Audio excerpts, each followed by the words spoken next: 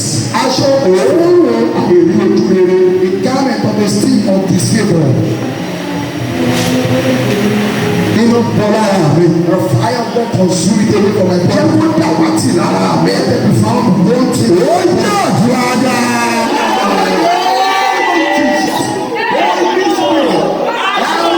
Aṣọ òórùn àìrí ojú rere. Disfavour. Àìrí àánú Jesus. Lára mi ló bọ̀. Ẹgbẹ́ yìí mo dáadáa. On my body. The consumers will flow. In the name of Jesus. Destroy my body.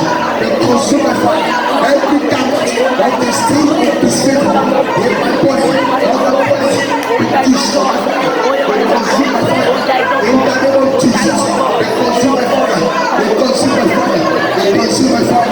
They consume my fire. They consume my fire. In the mighty name of Jesus, they consume my fire. They consume my fire. They consume my fire. In the name of Jesus. Wọ́n fi irinṣẹ́ ìdíbàjẹ́ bá ẹnìkan jà. Some people have been fought with this instrument of corruption. Decay ìyẹn ní ìṣiṣẹ́. That is house fly. Ẹ di ojú kékeré pariwo. Shut your eyes and cry. Ọ̀fà ogun ìdíbàjẹ́. The hour of the battle of decay. Lórí ayé mi. Over my life. Ẹ jóná. Destroy my life. Ẹ jóná. They consume me. Jọ̀ọ́ má fi sórí tó o bá gbàdúrà. If you don't pray, or show gbogbo tí mo ní kó ṣe. When I breathe, anything I told you to do, and I beg you. Ó sọ fún wa wà rárá. It's better for you not to come. Kò sí yàtọ̀ láàrin ìwà àtàwọn tí ò wá. There is no difference between you and those that don't come at all. Ó rẹ̀ pé mi ń wo gbogbo tó ṣẹlẹ̀. You think I'm moving at everything that's happening? Ọlọ́run ti dùn mí nínú tó ọjọ́ èyí èkó ayé lọ. The Lord has made me happy before this day came. Ìwọ ni kò múra. I want to prepare. Ọ̀fà the arrow. Ogun ìdíbàjẹ́. The battle of the game. Lórí ayé mi. Ètò ìdúró. Àdúrà dá. Jesus. Every hour of the battle of the game. Upon my life. God, in the name of Jesus. God, in the name of Jesus. Every hour of the battle of the day. In the name of Jesus. God, in the name of Jesus. God, in the name of Jesus.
Spirit wants you to see. Ayé fẹ́ gbọ́ wẹ̀. The world wants to hear you. Sọ tó o fẹ́ sọ. Say what you want to say. Bọ́lá jẹ́ lílo fẹ́ sọ sọ kọ́mọ̀ kó kọ́ into his house. Mo jẹ́ mọ́tò ní sọ kọ́mọ̀ kó ti rà. Say ojú mo túmọ̀ sí nìyẹn o. That's what I mean. Tó bá jẹ́ mo fẹ́ travel out náà ní tètè. Tó yà á loud spirit. Ayé mi o. Ní èdè tó jẹ́ ọjọ́ ìbí wòlíì rẹ̀ ọlọ́run. Day that's the birthday. Tètè sọ́ńtò fẹ́ sọ. Spirit. Ó yẹ mi ó yẹ.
Ìkàlàyé wọ́n ìsìnkú wàá fi ọwọ́ kan síbi ẹnu ẹ̀rọ yìí wàá fi ọwọ́ kan síbi ìdodo rẹ̀ wàá máa pariwo abòlò ó ṣe òkùnkùn the food of darkness ẹran òkùnkùn the meat of darkness jí mi lẹ́nu àdàlà tó wà nínú mi iná ti jáde ayọ̀pọ̀ kù sí ọgbà fún ẹ̀yẹ dáadáa ọ̀rẹ́ dábìlì ọ̀rẹ́ orí tó bá jáde ayé òye sọ̀rọ̀ ọmọ tó ó yẹ ọ̀dọ́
agbára Èlíjà wọnú ayé mi lọ agbára Èlíjà èyí tí ń ṣiṣẹ́ ìyanu agbára Èlíjà tó jí òkú dìde agbára Èlíjà wọnú ayé mi lọ ó yá agbára Èlíjà wọnú ayé mi lọ.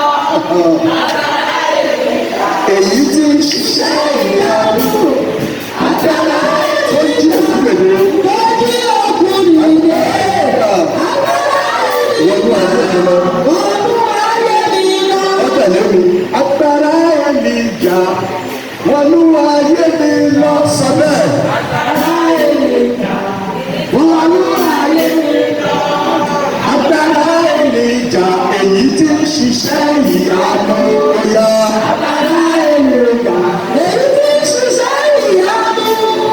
agbára Èlíjà tó ń jí òkú dìde ọ̀yà. agbára Èlíjà èyí tó ń jí òkú dìde. agbára Èlíjà wọnú ayé mi lọ. agbára Èlíjà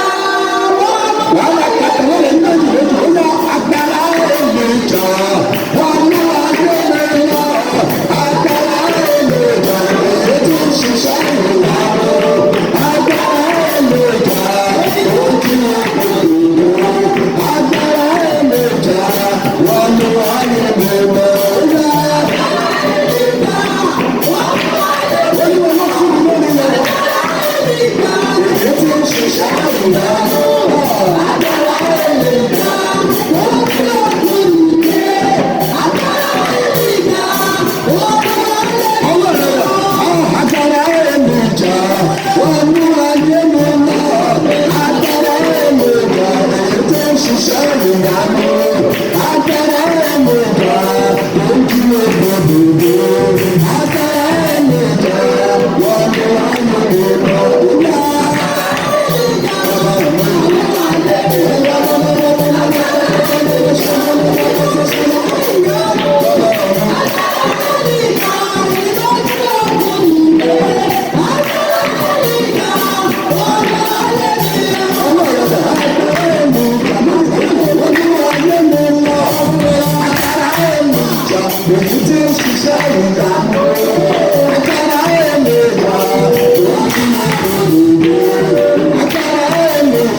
ohun tó máa rí gbà lọ́jọ́ bí ìyẹn ọkùnrin fún ọdún náà káyé ẹja tọ́nà ńlá fún ẹ orí bá ti ṣe lọ́nà tó dà. eṣiṣu òkòkò tí ń tẹ̀lé ní fún mi. Darkness training my life.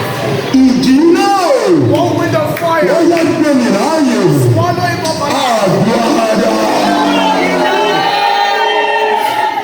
Holy Ghost. ìjì náà pẹ̀lú eṣiṣu òkòkò. Fire of darkness. One wind of fire. Swallow them up. Swallow them up ìjì alive. náà gbé mi láàyè. Swallow them up alive. In the name of Jesus. lára bá sí. Every hour of ìjì náà gbé mi láàyè. one wind of fire. Swallow them up alive. In the name of Jesus.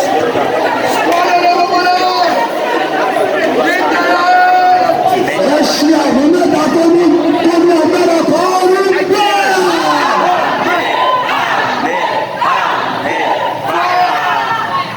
agbára tó jù ẹ lọ́wọ́ láàrin àwọn ọmọ yìí. I tell power that you present. ẹ káwọ́ méjèèjì sókè. Just one talk. àmì ènìyàn rí i. To sign your sin. wọ́n ní ìgbà mẹ́ta tí àwọn àgádágodo yìí tó sẹ́yà So that this father can be destroyed. kí òkú tó bá pẹ́pẹ́ níwájú mi. Yet say before you can be battered. kí tó dáhùn kó padà sí. That the river of your tí life. àwọn òkè ńlá bá fò bí àgbò That the great àti àwọn òkè kéékèèké bí ọ̀dọ́ àgbò. one is like kí ilẹ̀ fún lè wá ní ìwájú ọlọ́run jábọ́dù rẹ̀. agbára ọlọ́run pẹ̀lú.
Who is my God?